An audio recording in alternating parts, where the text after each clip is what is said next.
Chains bound his wrists, tying him to the stone circle on the ground. He was on his knees, hunched forward, forehead resting on the cool stone. Around him stood 5 chairs. Only 3 of them were occupied. On his immediate left and right stood his guards, garbed in full armor, swords aflame.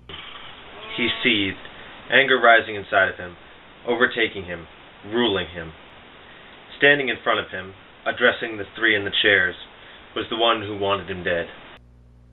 "He is a heretic and a traitor. He must be put to death." He laughed. It was all so overwhelmingly funny to him. "Shut up!" One of his guards hit him in the head. He took in a ragged breath. "You are all weak. You should not be deliberating. You should just do it. Get it done. Or are you worried you might be wrong in doing so?" He taunted them. "I said shut up!" He was hit again. "Hit me all you like. It won't help anything." He laughed. "Let him speak," one of his 3 judges commanded. "You are too kind, Azrael. Knew I could count on you, though." His tone was one of uncaring. It was as if he wasn't worried at all. "Don't make me regret it. Now, speak. What have you to say?" There was a pause, a breath, and then... "You will all burn. I am your ruler. You will all bow to me. If you kill me, others will take my place. The oppressed will not stay silent for long." He screamed at them in fury. "Silence!" This from another judge. He shut up. "Echelon, you were once one of us. You can redeem yourself. Please, just see reason. We can forgive." "No. Do not trust anything he says." His prosecution. "If I die, I am a martyr. If I live, then I will rise again. You can be sure of that." Echelon knew he was right. He knew he was dangerous either way. The judges sat back, deliberating. There was much to think on, much to decide. "And what of the others?" asked the prosecution. "They must be punished as well." "Oh, shut it, Castiel. No one cares about them.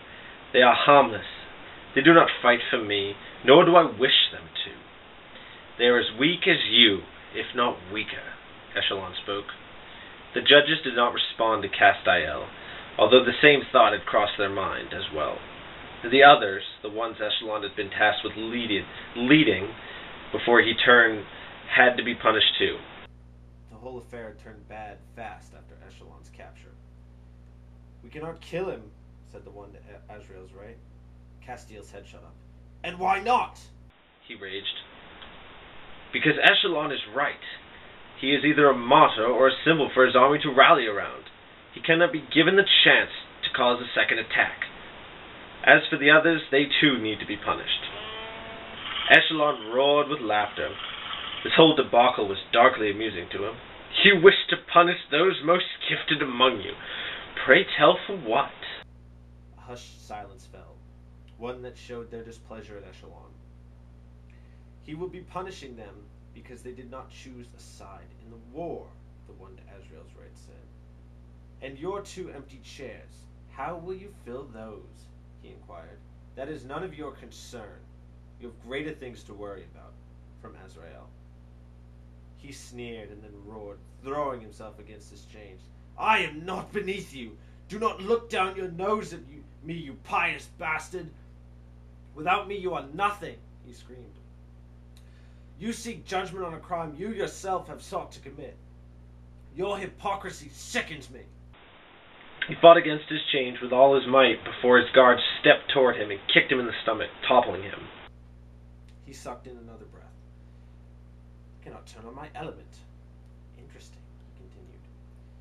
"It's made from the same metal as the swords," Castiel spat, "which thankfully aren't in your partner's hands anymore."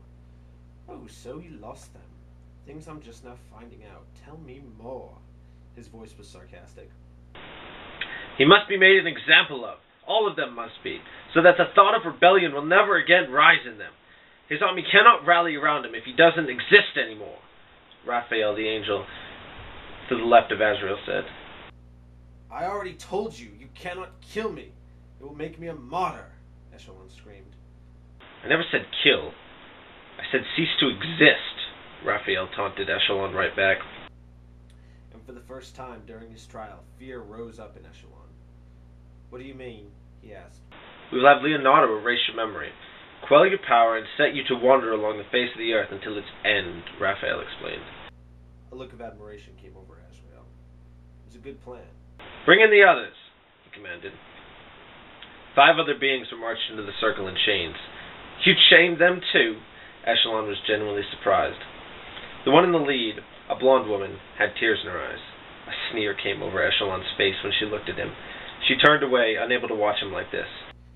One is missing, Echelon again remarked. One fought, Azrael replied. Ah, yes, the troublesome Reaper. Where is my dear friend anyway? I am no friend of yours, Echelon, a voice came from his left. The last of them walked into Echelon's view. This one, the only one not chained, was garbed in black armor and holding 2 black swords in his hands. Echelon's eye eyed them lustfully. They were not supposed to be in this man's possession. Guardians and John, Raphael started, a sentence has been passed on all 7 of you, although due to the varying degrees of your crimes, your punishments will be different. Echelon, leader of the rebellion against heaven, your name will be struck from the records. No written mention of you shall ever exist. You shall be cast to earth to wander, so that you never try to rise again. You will have your memory erased, and your power over fire quelled. As to the 5 guardians who chose not a side, you too shall be cast to earth, and tasked with guarding the fire diamond, which was the cause of so much grief. You shall retain your powers, and when the time comes, you shall be readmitted to heaven. As for you, John, you fought valiantly, and you will be allowed to remain in heaven. We would even like to offer you a position on this council, as we are too short. Silence followed as John contemplated this. No, he responded. I must respectfully decline. The elements must be kept together. We have already lost enough balance. But if I may make one suggestion. If you are to let the others back into heaven, and since he was once on your council, let him back in at the end of his days on earth. Our balance has been thrown off enough. If we are never to be whole again, there is no use for us. Raphael nodded. Wise counsel as always, John, he said. Let it be done, Azrael ordered. Take him to the garden, and let us pray the next time we all meet it is under better circumstances.